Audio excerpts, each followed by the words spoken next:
Welcome to the global first test between the Mazda CX-8 and CX-9. Okay, I know you're not getting too excited, but the fact is Australia and New Zealand are the only places in the world where Mazda sells its diesel and petrol 7-seat SUVs side by side.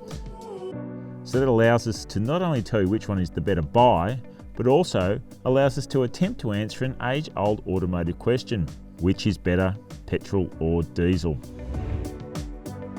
As you can see, we haven't just gone for a drive around the block to sort this out. Nope, we're in the Flinders Ranges doing the sort of Ks and sightseeing family buyers would use these two Mazda SUVs for. Given where we've headed for this drive, no surprise we've opted for all-wheel drive. We've also gone for the top-spec Aussie CX-8 and the almost top-spec CX-9 GT. So is that the CX-8 or the CX-9? Or they are a bit difficult to spot, aren't they? So here's a couple of pointers to help you pick out the differences between these two cars. 6 bars in the grille in the CX-8, 5 in the CX-9. Headlights, different shape. But the big thing is the CX-8 is actually shorter, narrower and lower.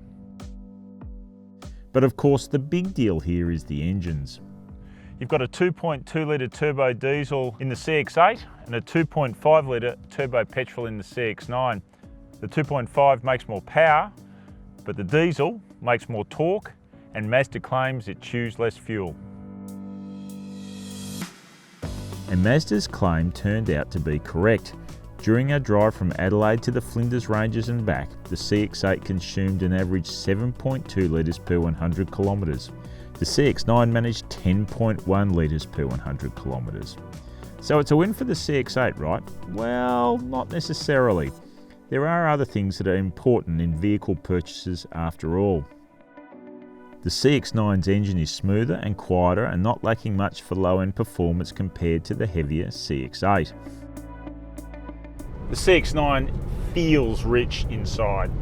High quality trims and plastics, swathes of soft touch material across the dash. It just feels like an expensive car. Because it's wider, the CX-9 also has more elbow space for passengers and more room for their luggage. In both vehicles, row 3 is really for kids. The CX-9 is quieter than the CX-8, although neither are noisy in the intrusive way Mazdas once were. In so many other ways, these two are very similar. They drive in that typically taught Mazda way. If anything, the CX-8 feels a little more skewed towards handling and the CX-9 towards ride comfort. Okay, so diesel SUVs are meant to be lead-tipped arrows. All that weight over the front of the car wrecks the handling balance. But the CX-8 is not like that at all. It really feels very nice to drive. Mazda's on-demand all-wheel drive system proved up to the task in the Flinders, coping well with gravel roads. Both cars have acceptable ground clearance for this sort of stuff. Pity neither has a proper spare tyre. In the end, with pricing so close, it comes down to personal preference. If frugality is the key, then go for the CX-8, but back-to-back, on and off-road, the CX-9 is a superior package and more comfortable to live with. So there you go, the CX-9 has it. Close competition, but it just scrapes home as the winner.